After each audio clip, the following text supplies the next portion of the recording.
it is. Well, Liberal MP Angus Taylor was on the committee that analysed that free trade agreement for the Parliament, and he joins us now.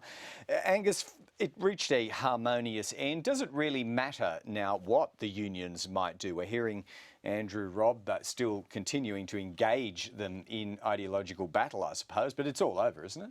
Well, I think it's all over for the China Free Trade Agreement.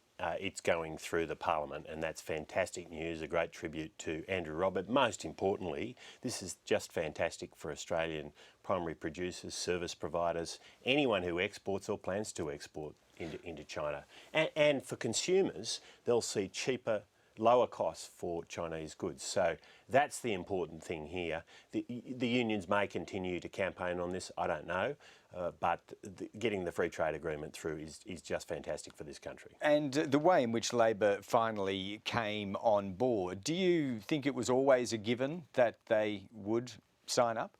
Oh, look, I like to think that it would be, and they have come on board, and that's ultimately what matters. This is bipartisan. And look, I think an agreement like this should be bipartisan. It's incredibly important for our relationship with China, for the confidence that our primary producers and other exporters can have in an agreement like this, that it be bipartisan. And I do congratulate the Labor Party for coming on board and being part of what I think will be one of the most historic developments in Australian history in this era. With that bipartisanship in mind, was it necessary, was it regrettable that some of the debate descended in the way that it did, with out-and-out calls of racism levelled?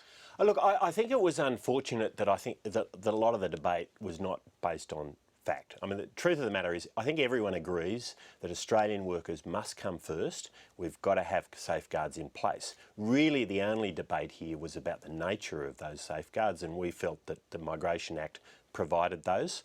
But no one is debating the importance of Australian workers coming first in a free trade agreement like this. Now, you represent a largely agricultural, primary production sort of electorate.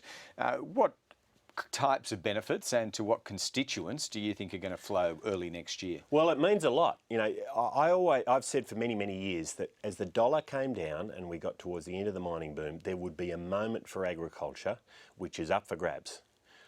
And we were behind New Zealand and Chile and some other countries in getting a free trade agreement with China. We now have it, and this is our moment to go for it. Now, we know the beef industry believes that it will get $270 billion of extra, $1 million of extra gains in the coming years.